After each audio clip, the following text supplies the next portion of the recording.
प्रतीक यादव की 13वीं में पूरा यादव परिवार एक साथ नजर आया। क्या किसी बेहद ताकतवर और प्रभावशाली राजनीतिक परिवार के बंद दरवाजों के पीछे कुछ ऐसे अनकहे रहस्य छिपे होते हैं जो कभी आम जनता के सामने नहीं आ पाते? क्या सत्ता, शोहरत और ताकत इंसान को मौत के क्रूर हाथों से बचा सकती है? उत्तर प्रदेश की राजनीति का जिक्र जब भी होता है तो सबसे पहला नाम मुलायम सिंह यादव और उनके कुनबे का आता है। यह वह परिवार है जिसने दशकों तक देश के सबसे बड़े सूबे की सत्ता पर राज किया है। लेकिन इसी परिवार पर जब एक ऐसा दुखों का पहाड़ टूटा जिसकी उम्मीद किसी ने सपने में भी नहीं की थी, तो पूरे राज्य में एक खामोशी छा गई।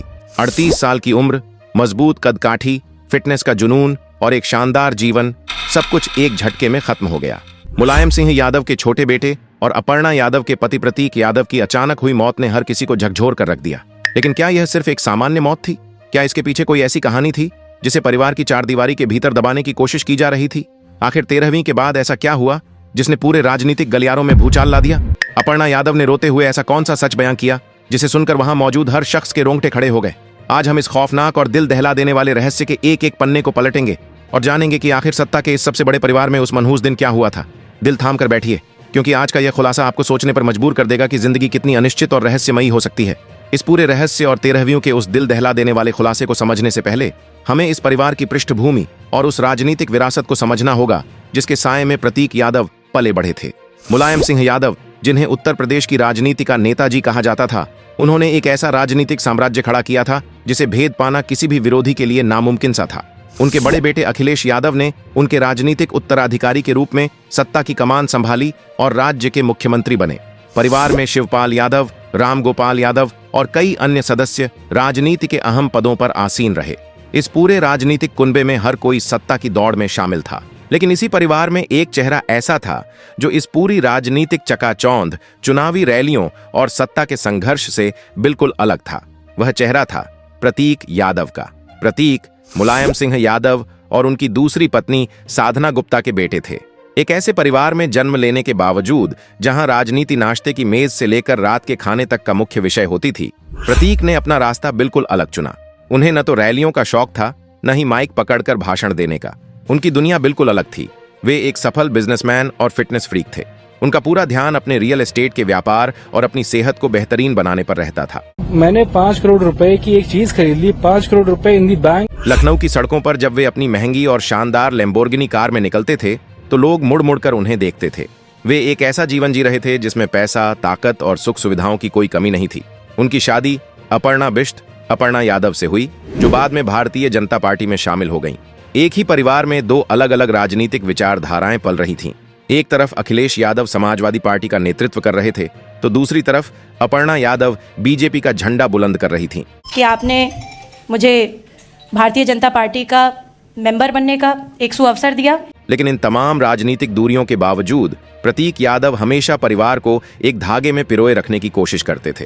वे एक शांत और अपने काम से काम रखने वाले इंसान थे। लेकिन किसी ने नहीं सोचा था कि नियति ने इस शांत इंसान के लिए एक बहुत ही खौफनाक पटकथा लिख रखी थी। जिंदगी का सबसे बड़ा सच यह है कि मौत कभी बताकर नहीं आती। 12 मई 2026 की वह सुबह भी लखनऊ के लिए एक आम सुबह की तरह ही शुरू हुई थी। सूरज की किरणें निकल चुकी थीं और शहर अपनी रोजमर्रा की भागदौड़ में लगने की तैयारी कर रहा था। लेकिन यादव परिवार के आलीशान बंगले में अचानक एक ऐसा कोहराम मचा जिसने कुछ ही मिनटों में पूरे शहर की सांसें रोक दीं। सुबह के समय अचानक प्रतीक यादव को सीने में तेज दर्द उठा और उन्हें सांस लेने में भयंकर तकलीफ होने लगी। परिवार के लोग बुरी तरह घबरा गए। तुरंत आनन फानन में उन्हें लखनऊ के सिविल अस्पताल ले जाया गया। अस्पताल के बाहर कुछ ही पलों में भारी भीड़ जमा हो गई। बड़े बड़े नेता, पुलिस के अधिकारी और मीडिया की गाड़ियां सायरन बजाते हुए अस्पताल पहुंचने लगीं। अंदर डॉक्टरों की सबसे बेहतरीन टीम प्रतीक यादव की जान बचाने की जद्दोजहद कर रही थी। हर कोई दुआ कर रहा था कि यह मजबूत शरीर वाला 38 साल का युवा इस संकट से बाहर आ जाए। लेकिन नियति को कुछ और ही मंजूर था। डॉक्टरों ने जब उनकी जांच की तो पता चला कि उनका शरीर बहुत पहले ही जवाब दे चुका था। उन्हें मृत घोषित कर दिया गया। अस्पताल के गलियारों में मातम पसर गया। जब यह खबर बाहर आई तो किसी को अपने कानों पर यकीन नहीं हुआ। एक इंसान जो कल तक जिम में भारी वजन उठा रहा था, जो अपनी फिटनेस के लिए पूरे शहर में जाना जाता था, वह अचानक ऐसे कैसे दुनिया छोड़ सकता है? पूरे उत्तर प्रदेश में शोक की लहर दौड़ गई। जो लोग राजनीतिक मंचों पर एक दूसरे के धुर विरोधी थे, वे भी इस दुख की घड़ी में अपने आंसू नहीं रोक पाए। समाजवादी पार्टी के मुखिया अखिलेश यादव, जो प्रतीक के बड़े भाई हैं, उनके चेहरे पर भी अपने छोटे भाई को खोने का गहरा सदमा साफ देखा जा सकता था। आज वो हमारे बीच नहीं है, बहुत दुख है। अपर्णा यादव की तो मानो पूरी दुनिया ही उजड़ गई थी। एक पत्नी के लिए इससे बड़ा दुख क्या हो सकता है कि उसका जवान पति अचानक उसे हमेशा के लिए छोड़कर चला जाए। अंतिम संस्कार में सत्ता पक्ष से लेकर विपक्ष तक हर बड़ा नेता शामिल हुआ। उस दिन राजनीति के सारे रंग फीके पड़ गए थे। बची थी तो सिर्फ एक भाई, एक बेटे और एक पति को खोने की टीस। जब भी किसी बड़ी और रसूखदार हस्ती की अचानक मौत होती है तो उसके पीछे कई सवाल और कई कहानियां जन्म लेने लगती हैं। प्रतीक यादव के मामले में भी ठीक ऐसा ही हुआ। मौत के कुछ दिनों बाद ही लखनऊ के राजनीतिक गलियारों और ड्राइंग रूम्स में तरह तरह की चर्चाएं शुरू हो गईं। लोग आपस में फुसफुसाने लगे कि आखिर इतनी अच्छी सेहत वाले इंसान को अचानक ऐसा क्या हो गया। क्या यह कोई सामान्य कार्डियक अरेस्ट था या इसके पीछे कोई बहुत बड़ा राज छिपा था। कुछ लोगों का कहना था कि परिवार के अंदर कुछ ऐसा चल रहा था जो बाहरी दुनिया से छुपाया जा रहा था। राजनीतिक महत्वाकांक्षाओं और पारिवारिक मनमुटाव की थ्योरीज गढ़ी जाने लगीं। यह सवाल उठने लगा कि क्या प्रतीक यादव किसी भारी मानसिक तनाव से गुजर रहे थे। क्या अपर्णा यादव और अखिलेश यादव के बीच की राजनीतिक दूरियों का असर प्रतीक की सेहत पर पड़ रहा था। ऐसे ही अनगिनत सवालों ने पूरे राज्य में एक सस्पेंस का माहौल बना दिया।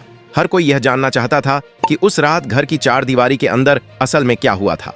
लोग बेसब्री से इस बात का इंतजार कर रहे थे कि परिवार की तरफ से कोई आधिकारिक बयान आए जो इन तमाम उठते हुए सवालों और अफवाहों पर विराम लगा सके। लेकिन परिवार इस गहरे दुख में डूबा हुआ था और खामोशी ने इन रहस्यों को और भी गहरा कर दिया था। जैसे जैसे दिन बीत रहे थे, 13वीं त्रयोदशी संस्कार की तैयारियां शुरू हो गईं। यह वह मौका होता है जब आत्मा की शांति के लिए अंतिम बड़े अनुष्ठान किए जाते हैं।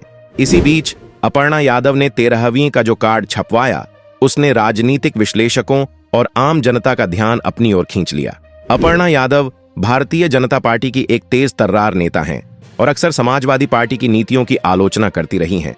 लेकिन जब प्रतीक यादव की 13वीं का कार्ड सामने आया तो उसमें सबसे ऊपर दर्शनाभिलाषी और विनीत के रूप में बड़े भाई अखिलेश यादव, उनकी पत्नी डिंपल यादव और चाचा शिवपाल यादव का नाम पूरे सम्मान के साथ छपा हुआ था।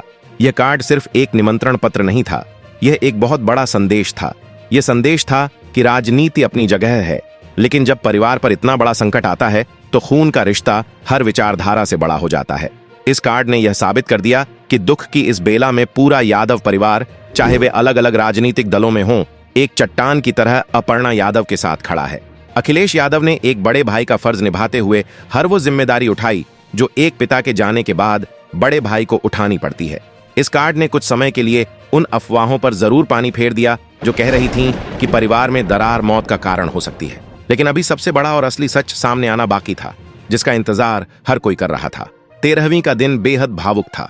हजारों की संख्या में लोग श्रद्धांजलि देने पहुंचे थे। बड़े बड़े मंत्री, राज्यपाल, विधायक और आम लोग उस परिवार को ढांढस बंधाने आए थे। घर में गम का माहौल था, गीता का पाठ चल रहा था और हर तरफ शांति थी। लेकिन इसी बीच एक ऐसा पल आया जिसने वहां मौजूद हर शख्स को हिलाकर रख दिया। उत्तर प्रदेश की एक बेहद कद्दावर और वीवीआईपी हस्ती जब अपर्णा यादव से मिलने और अपनी संवेदनाएं व्यक्त करने पहुंची तो अपर्णा अपने आंसुओं का बांध नहीं रोक पाईं। कई दिनों से अपने अंदर एक भारी दुख और एक गहरे सच को दबाए बैठी अपर्णा आखिर टूट गईं। बंद कमरे में जहां कुछ खास लोग और परिवार के सदस्य मौजूद थे, वहां अपर्णा ने सिसकियां लेते हुए उस राज से पर्दा उठाया जिसे बाहर की दुनिया कोई बड़ी साजिश या राजनीतिक रहस्य समझ रही थी। अपर्णा ने जो बताया वह कोई मर्डर मिस्ट्री या कोई राजनीतिक साजिश नहीं थी, बल्कि वह एक ऐसा क्रूर सच था जिसे सुनकर हर किसी का दिल पसीज गया और इंसान की अपनी ही जिंदगी के प्रति लापरवाही की एक बहुत बड़ी सीख भी सामने आ गई। अपर्णा ने रोते हुए बताया कि प्रतीक यादव की मौत अचानक बिना किसी कारण के नहीं हुई थी, बल्कि इसके पीछे एक बहुत बड़ी लापरवाही और एक अनकही मेडिकल हिस्ट्री थी। उन्होंने खुलासा किया कि प्रतीक की पिछले कुछ समय पहले एक सर्जरी हुई थी। इस सर्जरी के बाद उनके शरीर की आंतरिक नसों में एक बहुत ही खतरनाक स्थिति पैदा हो गई थी, जिसे मेडिकल भाषा में ब्लड क्लॉट, खून का थक्का कहा जाता है। यह क्लॉट उनके फेफड़ों की मुख्य नसों के पास बन रहा था। डॉक्टरों ने प्रतीक यादव की पूरी जांच के बाद उन्हें और उनके परिवार को बहुत ही सख्त चेतावनी दी थी। डॉक्टरों ने स्पष्ट रूप से कहा था कि यह एक बहुत ही गंभीर स्थिति है और यह खून का थक्का किसी भी वक्त हृदय या फेफड़ों में ब्लॉकेज कर सकता है। उन्हें तुरंत कई दिनों तक अस्पताल में भर्ती रहने, सख्त मेडिकल ऑब्जर्वेशन में रहने और कम से कम 3 महीने तक भारी दवाइयां खाने की हिदायत दी गई थी। डॉक्टरों ने साफ कह दिया था कि उन्हें बिस्तर से भी नहीं उठना है और पूर्ण विश्राम करना है। लेकिन यहीं पर वह सबसे बड़ी और जानलेवा गलती हुई जो अक्सर इस उम्र के युवा करते हैं। अपर्णा ने सिसकते हुए बताया कि प्रतीक को अपनी जवानी, अपनी फिटनेस और अपने मजबूत शरीर पर बहुत ज्यादा भरोसा था। उन्होंने डॉक्टरों की इस सख्त चेतावनी को बहुत ही हल्के में ले लिया। जब डॉक्टरों ने उन्हें अस्पताल में भर्ती रहने को कहा तो प्रतीक ने जिद पकड़ ली कि वे बिल्कुल ठीक हैं, वे अभी जवान हैं और उन्हें अस्पताल की चारदीवारी में बंद नहीं रहना है। उन्होंने अपनी इच्छा से अस्पताल से छुट्टी ले ली और घर आ गए। घर आकर भी उन्होंने वह आराम नहीं किया जो डॉक्टर ने बताया था। उन्होंने दवाइयों का कोर्स भी शायद उतनी गंभीरता से नहीं लिया और अपने रोजमर्रा के कामों में लग गए। उन्हें लगा कि उनका मजबूत शरीर इस छोटी सी बीमारी को अपने आप हरा देगा, लेकिन शरीर के अंदर बैठा वह खामोश हत्यारा, वह ब्लड क्लॉट धीरे धीरे अपना आकार ले रहा था। और फिर 12 मई की सुबह उस थक्के ने अपनी जगह छोड़ी और सीधे उनके दिल और फेफड़ों के मुख्य रास्ते को ब्लॉक कर दिया। 1 मिनट के अंदर सब कुछ खत्म हो गया। जो शरीर भारी भारी वजन उठा सकता था वह अपने ही अंदर बने खून के एक छोटे से थक्के से हार गया। अपर्णा यादव का यह खुलासा इतना दर्दनाक था कि वहां मौजूद हर इंसान की आंखें नम हो गईं। यह कोई ऐसा राज नहीं था जो सत्ता के गलियारों में गढ़ा गया हो, बल्कि यह एक ऐसी चेतावनी थी जो चीख चीख कर कह रही थी कि इंसान चाहे कितना भी अमीर हो, कितना भी ताकतवर हो और कितना भी फिट क्यों ना हो, अगर वह चिकित्सा विज्ञान और डॉक्टरों की सलाह को अपनी जिद्द और अहंकार के चलते नजरअंदाज करता है तो मौत उसे कभी माफ नहीं करती। इस सच के बाहर आने के बाद उन तमाम अफवाहों और मनगढ़ंत कहानियों पर ताला लग गया जो राजनीतिक गलियारों में तैर रही थीं। लोगों को समझ आ गया कि प्रतीक यादव की मौत किसी बाहरी साजिश का नहीं, बल्कि इंसान के अपने ही शरीर को हल्के में लेने का एक बेहद क्रूर और दुखद परिणाम थी। अपर्णा का वह रोता हुआ चेहरा और उनका वह दर्दनाक बयान आज भी उन लोगों के कानों में गूंजता है जो यह सोचते हैं कि युवावस्था में शरीर अजेय होता है। यह घटना हर उस युवा के लिए एक बहुत बड़ा सबक बन गई जो बीमारियों को मामूली समझकर नजरअंदाज कर देता है। यादव परिवार ने अपने सबसे शांत और सबसे मजबूत सदस्य को खो दिया था और इस घाव को भरने में शायद कई पीढ़ियां लग जाएंगी।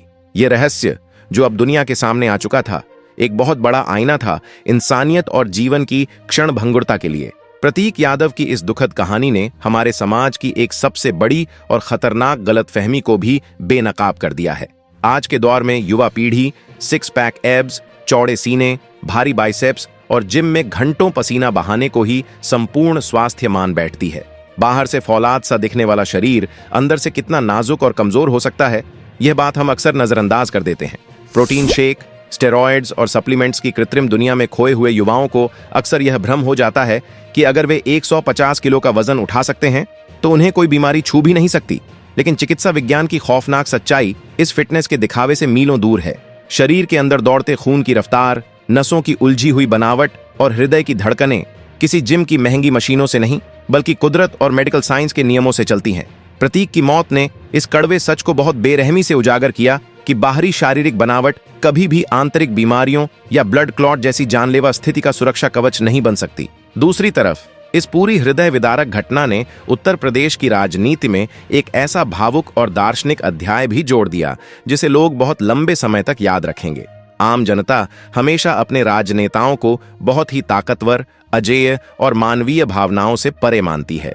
लोगों को लगता है कि जिनके आगे पीछे पुलिस का लंबा काफिला चलता हो, जिनके पास बेहतरीन डॉक्टरों की फौज खड़ी रहती हो और जिनके एक इशारे पर पूरी सत्ता की मशीनरी काम करती हो, वे कभी लाचार या बेबस नहीं हो सकते। लेकिन उस मनहूस दिन सिविल अस्पताल के गलियारों में और बाद में 13वीं के उस भावुक आयोजन में लोगों ने यादव परिवार के उस मानवीय, टूट चुके और लाचार रूप को देखा जिसने सभी को अंदर तक झकझोर दिया। अपर्णा यादव के लिए यह केवल पति को खोने का दुख नहीं बल्कि अपने सबसे बड़े सहारे को खोने का दर्द था। प्रतीक यादव की कमी परिवार और चाहने वालों के दिलों में हमेशा महसूस की जाएगी। यह घटना हमें याद दिलाती है कि स्वास्थ्य को कभी हल्के में नहीं लेना चाहिए, क्योंकि समय और जीवन किसी के नियंत्रण में नहीं होते। सही समय पर सही फैसला लेना ही जीवन की सबसे बड़ी समझदारी है। अंत में यह स्पष्ट करना जरूरी है कि 13वीं के बाद किसी बड़े रहस्य के खुलासे या अपर्णा यादव के चौंकाने वाले बयान की खबर पूरी तरह भ्रामक है। इस दावे की कोई आधिकारिक पुष्टि नहीं हुई है और इसे केवल अफवाह माना जा रहा है। अगर जानकारी पसंद आई हो तो वीडियो को लाइक, शेयर और चैनल को सब्सक्राइब जरूर करें। जय हिंद।